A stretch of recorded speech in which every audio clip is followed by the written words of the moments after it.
sitting under the tree, suddenly an apple fell on his head. हमने देखा था कि 6 प्रमाण है, इसमें प्रत्यक्ष के बारे में हमने बेसिक जानकारी प्राप्त की थी। आज हम अनुमान प्रमाण के बारे में जानेंगे। अनुमान प्रमाण, हम कहते हैं ना अनुमान लगाना, किसी का हम अनुमान लगाते हैं, इंग्लिश में इन्फरेंस कहते हैं। तो अनुमान प्रमाण किसको कहते हैं? पहले हम समझते हैं अनुमिति क्या है। किसी वस्तु का ज्ञान होना उसको अनुमिति कहते हैं। अनुमिति का करण उसको अनुमान कहते हैं। अनुमिति का करण इसको अनुमान कहते हैं। यानी कि किसी वस्तु का ज्ञान का साधन वह है अनुमान। न्याय शास्त्र के अनुसार लिंग परामर्श को अनुमान कहते हैं, क्योंकि वह अनुमिति का करण है। किसी भी वस्तु का ज्ञान हमें प्राप्त करना है, उसका जो साधन है करण, उसको हम कहेंगे अनुमान। अनुमिति का करण अनुमान, यह आपको याद रखना है। अभी लिंग परामर्श क्या है? लिंग परामर्श 2 शब्द से जुड़ा हुआ है, लिंग और परामर्श। लिंग यानी व्याप्ति के बल से, अर्थ का गमक, ज्ञापक। आगे हम एग्जाम्पल लेने वाले उदाहरण, इससे आपको पता चलेगा कि ये व्याप्ति क्या है। लिंग का तीसरा ज्ञान परामर्श है। प्रथम ज्ञान लिंग को प्रथम बार दर्शन करना है। कोई भी वस्तु जब हम कारण देखते हैं तो उसका दर्शन होना यानी उसको देखना, वह प्रथम ज्ञान है। दूसरा ज्ञान है अन्य जगह पर लिंग का दर्शन होना, वह दूसरा ज्ञान है। और तीसरा, दूसरी बार लिंग के दर्शन के साथ व्याप्ति विषयक संस्कार का उद्बोधन होने से होने वाला ज्ञान। यहाँ पर संस्कृत शब्द है लिंग। तो कोई भी वस्तु हम देखते हैं उसको लिंग कहते हैं, वो वस्तु को। इसके आधार पर हम कुछ अनुमान लगाते हैं। तो अभी आपको इतना याद रखना है। ये एग्जाम्पल है, ये पर्वत है, हिल, यहाँ स्मोक है, धुआं। दूर से हम देखते हैं कि धुआं है, स्मोक है, तो हम अनुमान लगाते हैं कि पर्वत पर अग्नि होगा या तो पर्वत पर अग्नि है। अनुमान प्रमाण 2 प्रकार के हैं, स्वार्थ अनुमान और परार्थ अनुमान। जब हम स्वयं ही समझ लेते हैं, मानो हम अकेले ही होते और पर्वत के ऊपर धुआं देखते हैं, तो हमें पता चलता है कि वहाँ आग होगी। किसी को बताने की या प्रमाण देने की ज़रूरत नहीं है, हमको पता है। क्योंकि हमने पहले देखा था। अभी आगे आएगा इसके 5 अवयव, इसमें से हम ज़्यादा समझेंगे। अभी आपको याद रखना है अनुमान के 2 प्रकार है, स्वार्थ अनुमान और परार्थ अनुमान। तो परार्थ अनुमान क्या है कि देखिए यहाँ पे 2 व्यक्ति है। 2 व्यक्ति में से एक व्यक्ति दूसरी व्यक्ति को दिखा रहा है कि पर्वत पर धुआं है। तो इस यहाँ से जो निकलता है अनुमान, इसको बोलते हैं परार्थ अनुमान। ये जो परार्थ अनुमान है, इसके 5 अवयव है, जिसको न्याय कहते हैं। न्याय शास्त्र में जो न्याय शब्द है, यह इसके लिए उपयोग किया गया है। पहला है पर्वत पर अग्नि है, इसको प्रतिज्ञा कहते हैं।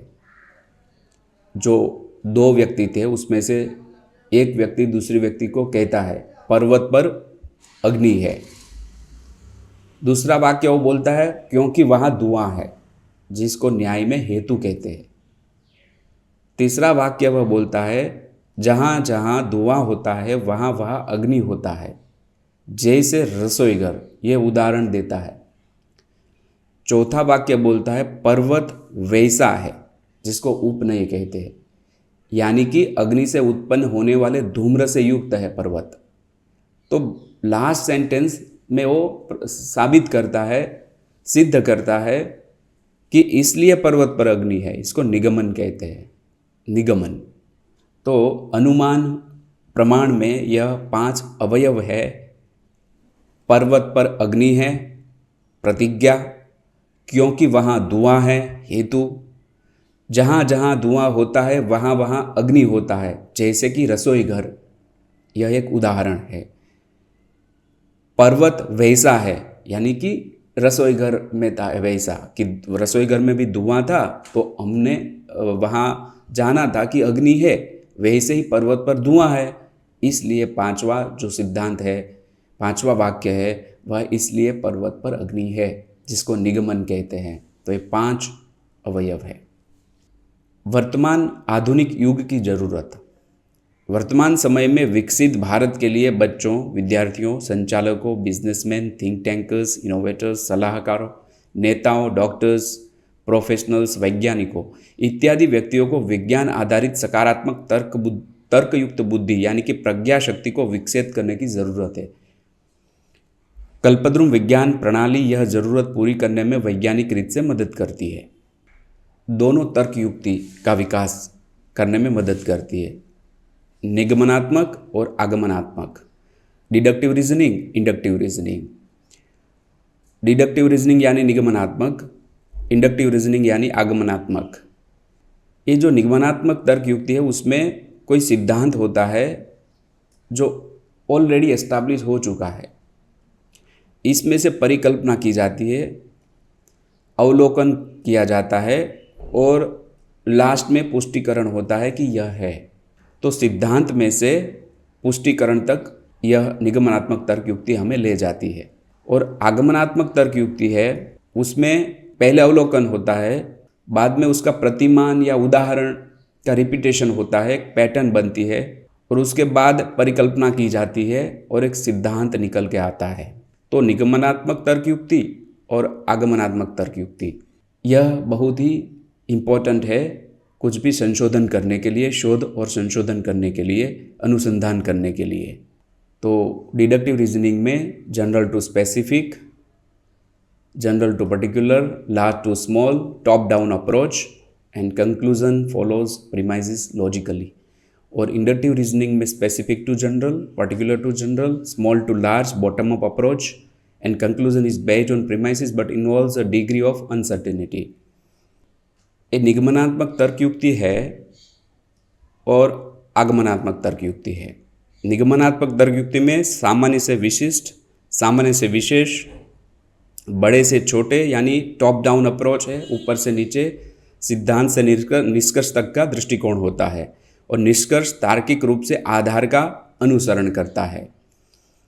आगमनात्मक तर्क युक्ति में क्या होता है, विशिष्ट से सामान्य, विशिष्ट से सामान्य, विशेष से सामान्य, छोटे से बड़े तक और नीचे से ऊपर यानी बॉटम अप अप्रोच होता है, जिसमें निष्कर्ष से सिद्धांत तक जाना होता है।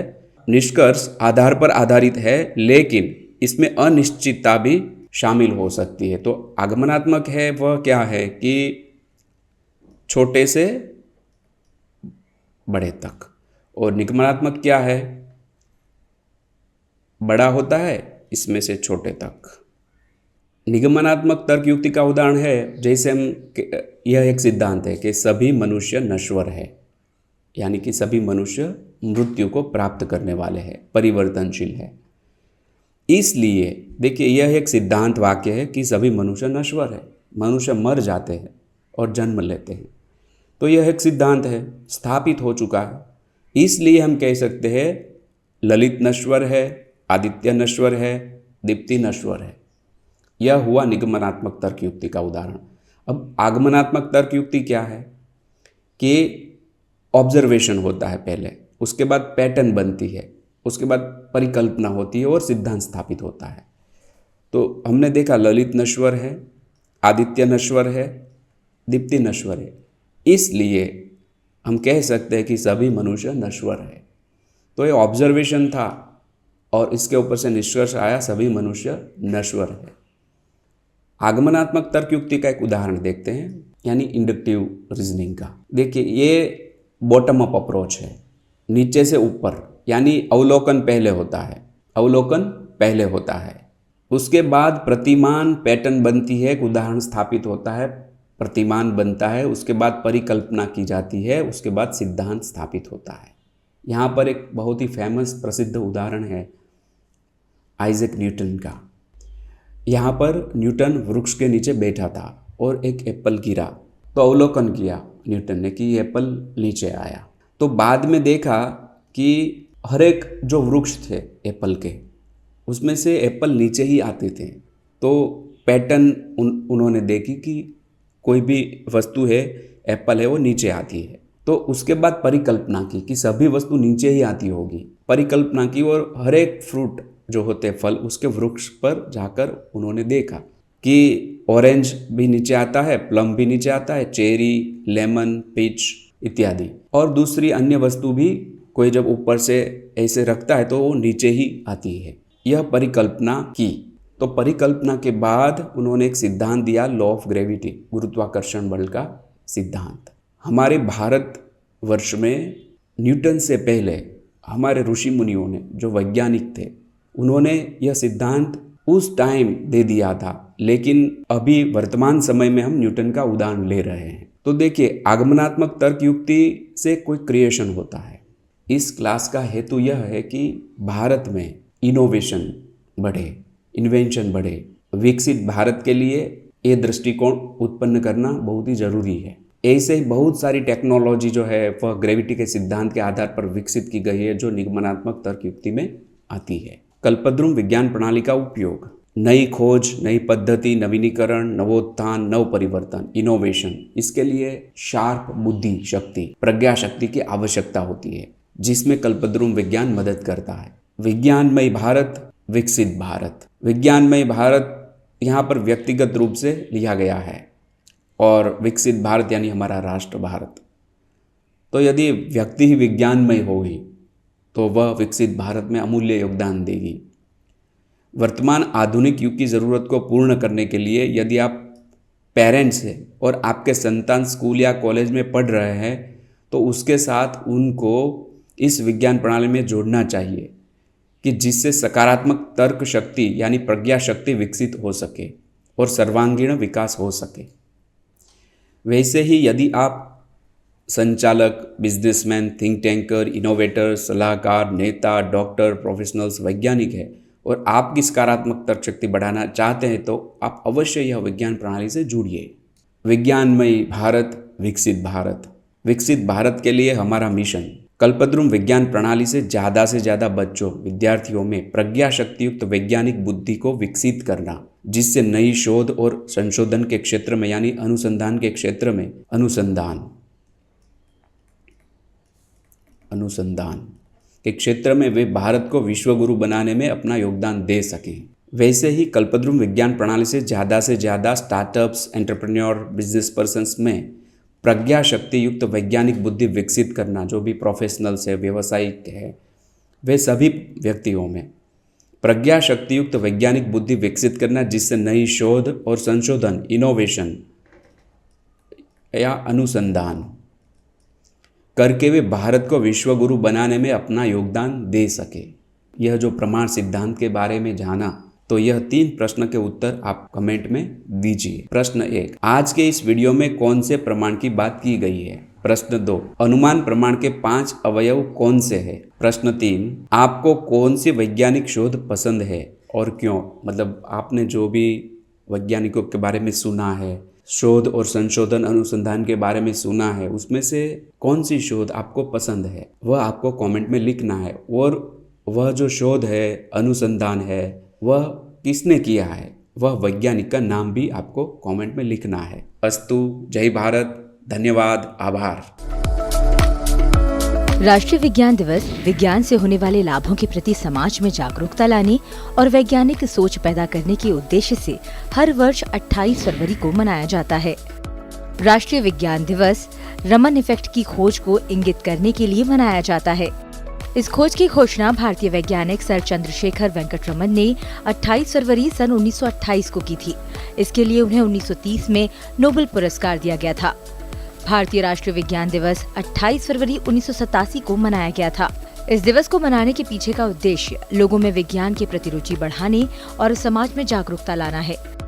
इस दिन देश भर में राष्ट्रीय विज्ञान और प्रौद्योगिकी परिषद और विज्ञान और प्रौद्योगिकी मंत्रालय कई कार्यक्रमों का आयोजन करते हैं। इतना ही नहीं, भारत सरकार वैज्ञानिकों को उनके सराहनीय कार्यों के लिए सम्मानित करती है। साथ ही युवा और छात्र विज्ञान के क्षेत्र में बढ़ चढ़ कर आगे आएं, इसके लिए योजनाओं की घोषणा होती है।